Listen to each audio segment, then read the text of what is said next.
ejemplo, en este caso, ¿qué es lo que nos pide este nuevo problema? Nos pide encontrar el mínimo de una determinada función sujeto a una restricción. ¿Sí? Estos son los típicos problemas de optimización cuadrática de los cuales estamos acostumbrados a trabajar, ¿no? Entonces, ¿cómo vamos a encarar este problema? Primero, lo interesante es tratar de entender cuál es la función y cuál es la restricción. ¿Sí? Esto es algo muy sencillo, pero la idea sería la siguiente, ¿no? Vamos a venir acá, yo por ejemplo voy a subrayar acá en amarillo, ¿sí? Esto que es la función, ¿sí? Entonces en este caso a esto vamos a llamarle f sub x, ¿sí? No tiene ningún valor específico porque es una función, obviamente. Y este valor que vemos acá es la restricción, ¿sí? Que en este caso, por ser una restricción, es una función, ¿sí? Igualada a una determinada constante. ¿Está bien? Esa es la naturaleza del problema que nosotros tenemos en cuenta ahora. Entonces, ¿qué es lo que tendríamos que hacer nosotros en este caso? Por ejemplo, en este caso nosotros lo que vamos a hacer es vamos a citar la teoría, ¿sí? de qué caso especial estamos trabajando. Entonces, por ejemplo, vamos a ir acá al super resumen, ¿sí? Que también lo voy a dejar abajo en la descripción del video, y vamos a tratar de hacer un diagnóstico de qué se trata esto, ¿no? Que de hecho, fíjense que es un problema muy similar a lo del teorema de Rayleigh, ¿sí? Entonces, en este caso, por ejemplo, este es un problema donde hay que optimizar, es cierto, pero vamos a tener que, fíjense que en este caso la idea sería optimizar esto, ¿no? Tener una función cuadrática con una restricción determinada, ¿está bien? Yo lo voy a citar acá como para que se entienda de qué es lo que estamos hablando, ¿no? Entonces, por ejemplo, fíjense, nosotros acá tenemos que extremar la función f, que es la que acabo de poner acá, ¿sí? Y la restricción, que es esa función r de x, que en este caso está puesta como x, como t traspuesta por b por x, ¿no? Que vamos a pintar cada una con el color que le asignamos arriba, ¿no? En este caso, luego tenemos esta otra de amarillo, ¿está bien? Y, por ejemplo, en este caso decimos b es semidefinida positiva, que b, tal que b se pueda descomponer de una determinada manera, ¿no? Entonces, lo que nosotros tenemos en este caso, por ejemplo, es que, ¿sí? Si se hace un cambio de variable como ese que nosotros vemos ahí, ¿no? Y como la raíz de los autovalores de b, digamos, o en este caso, dice que básicamente el problema equivale a extremar esa función g de i sujeto a una restricción de i es igual a la norma, o la norma de i es igual a alfa. ¿Está bien? Y básicamente, haciendo ese cambio de variables, se puede proceder a encontrar los máximos y mínimos de la misma forma que nosotros trabajamos con la optimización normal. Eso es lo que dice el teorema, digamos, en una forma bastante sencilla y bastante traducida del castellano simple. ¿Está bien? Entonces, ¿qué es lo que nosotros tenemos que tener en cuenta a partir de acá? Lo primero que hay que tener en cuenta es, como todo, ¿sí? Tratar de hacer una descomposición de la restricción. Entonces, lo que vamos a hacer es vamos a escribir la matriz B, ¿sí? Y descomponerla como nos pide el problema, ¿sí? En este caso, la matriz B tiene que estar descompuesta con sus con matrices de autovalores, autovectores, ¿sí? Como corresponde. Que esto en general, ¿cómo se pregunta? Si nosotros vamos al sistema o si lo hacemos automáticamente. Bueno, la forma de preguntarlo es con la forma de diagonalizar la matriz, y si en el caso de que tengamos que hacerlo a mano, lo vamos a hacer a mano, no hay problema. Pero lo primero es completar la matriz. Entonces, por ejemplo, si sacamos la matriz B, mirando los coeficientes vamos a tener que esto nos queda menos 23 25avos para el primero, que es el x1 cuadrado, ¿sí? Luego tenemos menos 2 25avos, y luego en las dos partes de las combinaciones de x1 y x2 hay que repartir equitativamente lo que aparece ahí. La mitad de 72 es 36, o sea que esto nos queda como 36 25avos y 36 25avos de este lado, ¿está bien? Y vamos a diagonalizarla. Entonces, por ejemplo, ¿no? Vamos acá a Wolfram pidiendo básicamente que diagonalice la matriz, ¿está bien? Y con qué nos encontramos, ¿no? Vamos a hacer la descomposición como corresponde. En este caso la matriz, ellos en el programa no le llaman PDP, sino que el nombre propio es básicamente SJS inversa. Es básicamente una nomenclatura, ¿sí? Pero para que lo tengan en cuenta. Y en este caso, por ejemplo, las matrices obtenidas son estas que ustedes ven acá. S obviamente es la matriz de autovalores. Luego tenemos de autovectores, perdón. Luego tenemos J, que es la matriz de autovalores, en este caso sí. Y finalmente tenemos la matriz S inversa. ¿Bien? o P inversa en este caso. Entonces, una vez que tenemos estos datos, la idea acá central va a ser decir, bueno, ¿con qué nos quedamos?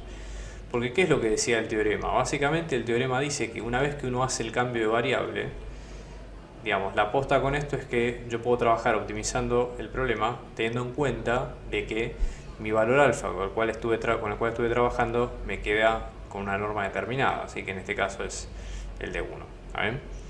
¿Yo qué es lo que estoy buscando? Un mínimo, ¿sí? Con lo cual, si estoy buscando un mínimo, tendría que pensar en el autovalor, digamos, de norma mínima, ¿sí? O digamos de tamaño mínimo para mi problema. ¿Ok? Básicamente, fíjense una cosa.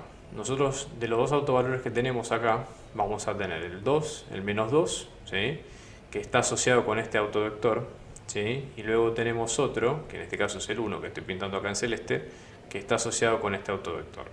Entonces es probable que el mínimo esté en el, digamos, el autovector, el autovalor que tenga norma mínima, en este caso que va a ser 1, ¿sí?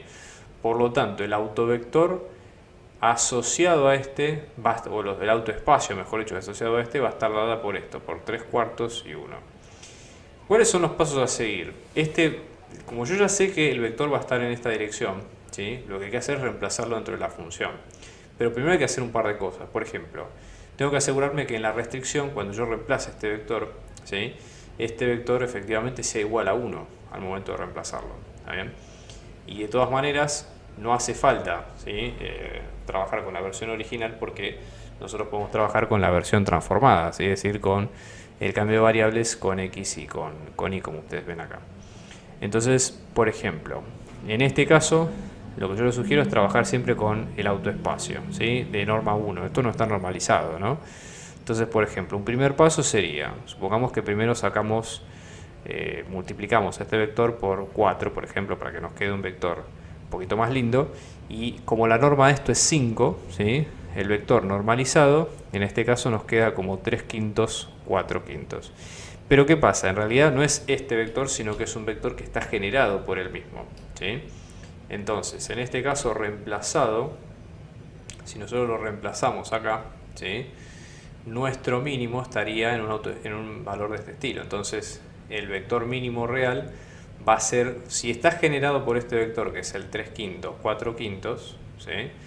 Va a ser un múltiplo de este vector. Fíjense que es un autoespacio de una sola dimensión. Entonces va a ser, por ejemplo, una constante k, llamémosle por decir algo, ¿sí? Por este vector en cuestión. ¿Cuál es la otra condición que tiene que cumplir esto? Bueno, básicamente tenemos que ser capaces de reemplazarlos dentro de nuestra ecuación, ¿okay? Y que eso nos dé la ecuación de la restricción y que eso nos dé nuestra cuenta, ¿no? Acá en este caso fíjense que hay una línea que es muy importante, dice que el i va a estar sujeto a la restricción de la norma de i es igual a alfa. ¿Y por qué hago hincapié en esto? Bueno, básicamente porque en este caso, si ustedes observan nuestra restricción original, sin hacer el cambio de variable, tenemos un menos adelante, que es muy sospechoso, pero que si uno se pone un poco del lado de quien hizo la prueba, en realidad está justamente a prueba de este conocimiento, ¿no? De que si hacemos un cambio de variable vamos a pasar a trabajar con la norma y ya no nos debería preocupar ese signo negativo. Si ustedes no lo tienen en cuenta, lo que va a pasar es que van a sacar una raíz cuadrada de un número negativo y va a quedar con complejos. Y eso en este tipo de casos es muy poco probable que pase. Entonces se los digo para que ustedes lo tengan en cuenta en este tipo de casos. ¿Está bien? Entonces, una vez que nosotros tenemos en cuenta esto, por ejemplo, ¿sí? La idea sería la siguiente. Decimos, bueno, vamos a hacer el cambio de variable. En este caso el cambio de variable nos pide que x sea p por i. ¿Está bien? Entonces en este caso vamos a tener que x nos va a quedar como p por i, ¿sí? Con lo cual, ¿cuánto nos debería quedar el i para el x que corresponde, ¿no? Entonces, por ejemplo, si multiplicamos ambos lados p traspuesta, ¿sí? Vamos a tener, por ejemplo, esto nos queda la matriz identidad y el i nos queda como p traspuesta por x. ¿Está bien? P traspuesta en este caso es la matriz que nosotros encontramos acá, que es esta, ¿no? Entonces, en este caso podemos hacer un cambio, ¿sí? Para nuestra variable y luego en este caso que la norma de i nos quede como 1, ¿sí? En este caso. Entonces, por ejemplo, vamos a hacer la multiplicación por k, ¿sí? por 3 quintos y luego por k por 4 quintos. ¿Está bien? A ver cómo nos da este vector. ¿Ah? Entonces, por ejemplo, en este caso, luego al hacer la multiplicación, vamos a tener que el resultado final nos queda en este sentido. ¿Está bien? Entonces, por ejemplo, en este caso, la norma alfa al cuadrado es 1, que es esta que ustedes ven acá, ¿no? Con lo cual alfa va a pasar a ser 1 en este caso, ¿sí? Entonces vamos a tener, por ejemplo, ¿sí?, esta norma que tiene que ser 1. Entonces decimos la norma de i, que en este caso nos queda 0 al cuadrado más 4 quintos de k al cuadrado, todo, ¿no? Es igual a 1 al cuadrado, con lo cual vamos a tener 16 25avos de k cuadrado, que es 1 cuadrado, con lo cual k cuadrado nos queda 25 16avos y k va a terminar siendo más menos 5 cuartos, ¿ok? Y de hecho los i posibles pueden ser o 0 1 en este caso, o el otro 0 menos 1. Luego, ¿cómo reemplazamos esto en el x que corresponde, no? En este caso vamos a venir acá, ¿sí? Y el x, como nos queda p por i, ¿sí?, hay que multiplicar por la matriz p, ¿sí?, el vector. En este caso sugiero o recomiendo el programa, por ejemplo, en este caso no nos dio una base ortonormal de autovectores. Entonces yo sugiero, como buena práctica para que las cuentas den redondo, ¿sí?, tratar de normalizar los vectores para, digamos, no tener inconvenientes más adelante.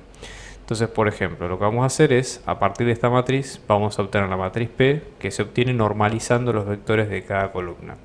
Entonces, por ejemplo, en este caso yo tengo esta matriz, el primer vector que es menos 4 quintos y el otro que es 3 quintos, y acá el segundo que nos queda como 3 quintos y el siguiente que nos queda como 4 quintos. ¿Bien? Entonces, por ejemplo, si hacemos el x1, que nos queda como p por i sub 1, nos va a quedar esta matriz, ¿está bien?, multiplicada por el primer i, que en este caso es el 0 1, ¿está bien? Entonces, en este caso, para el 0 1, lo que vamos a tener va a ser 3 quintos y 4 quintos, y lo mismo para el i2, pero en este caso con un signo negativo. Para el x2, en este caso, que vamos a ponerlo con un signo negativo, ¿sí? Entonces, en este caso, por ejemplo, ¿sí?, vamos a poner acá, nos quedan estos dos vectores. Ya sabemos que estos son los vectores entonces que tenemos que reemplazar en la función original, ¿sí? Entonces, para la función original, ¿sí?, volvemos un poco para atrás, y la función original ya sabemos que ahí está el mínimo, con lo cual el valor mínimo, que es lo que nosotros queremos sacar, va a estar reemplazando esos vectores dentro de la función correspondiente. ¿Está bien? Entonces, por ejemplo, en este caso vamos a sacar el f del x1, ¿sí? Entonces, por ejemplo, en este caso esto nos queda como un quinto, ¿sí?, por 29 por la primera al cuadrado, que esto nos queda 9 25avos, ¿sí?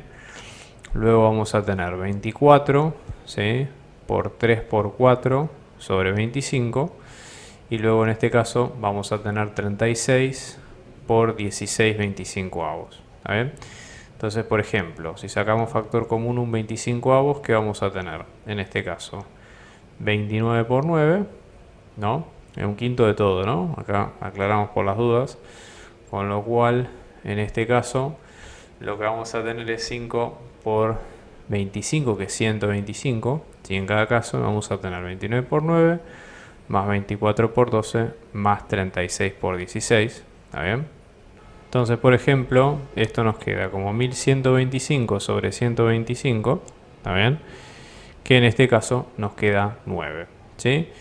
Y si repetimos lo mismo para fx2, les va a quedar, en este caso también, 9. ¿Ok? Esto básicamente sería la respuesta del problema. ¿Está bien? Acá les mostramos, por ejemplo, cómo sería la respuesta comprobada en Wolfram Alpha, ¿sí? Si ustedes en algún momento tienen la posibilidad, lo tienen que optimizar, ¿sí?, sujeto a una como si una restricción cualquiera de una función de análisis 2 que van a trabajar, ¿sí? O sea, ponen la función, ponen la restricción asociada sin tener que descomponer las matrices ni nada, porque eso lo hace automáticamente el sistema, y con eso después lo trabajan. ¿Sí?